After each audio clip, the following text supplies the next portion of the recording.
Unfortunately, Your Honor, on our part, we have not been able to comply with those orders. And we'll be seeking for an extension of time within which to comply.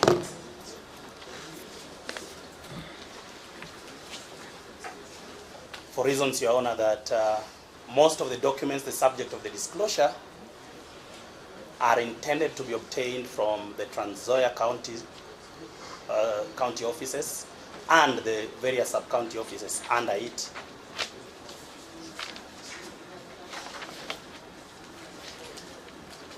And we have been unable to obtain those documents. So that for us to comply with disclosure in the manner described by your learned brother, that they be serialized, among other conditions, we'll be praying for 2 more weeks to comply. The delay of disclosure of the evidentiary documents and witness statements by the prosecution. The prosecution states that they have not been able to give disclosure on the basis of their case, as they are still in the process of gathering documents from the subject's county and sub-county offices. In the same vein, the prosecution also states that with the information they had gathered, through the investigators, the threshold for the preferring of charges was met. Further, that the decision to charge was well within the ODPP's policy on the same. The application is opposed by counsel for the defendants.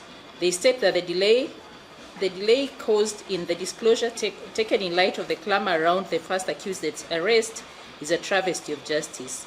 The defense also protests that the subsequent visits by the investigators to the first accused office and county offices have been done without disclosing to the counsel of such visits. They are apprehensive that the surreptitious visits may be used by the investigators to plant evidence against their client. The court did give thorough directions on disclosure. It is clear that the prosecution has not been able to do so.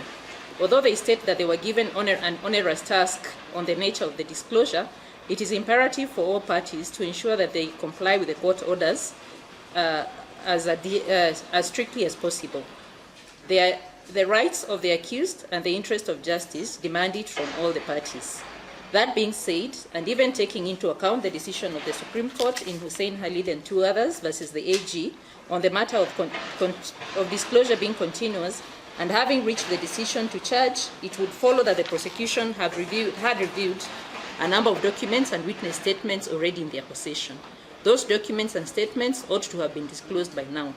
This is regardless of their liberty to give such further disclosure as and when it may come into their possession as the matter goes on. I therefore direct the prosecution to comply with the orders of disclosure as were made by these courts on or before the 16th of June 2025, when this matter is to be mentioned again for further orders.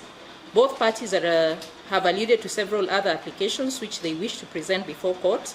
I direct that such other applications are to be formally filed and served in any event on or before at least 7 days before the next mentioned date, which is on the 16th of June 2025.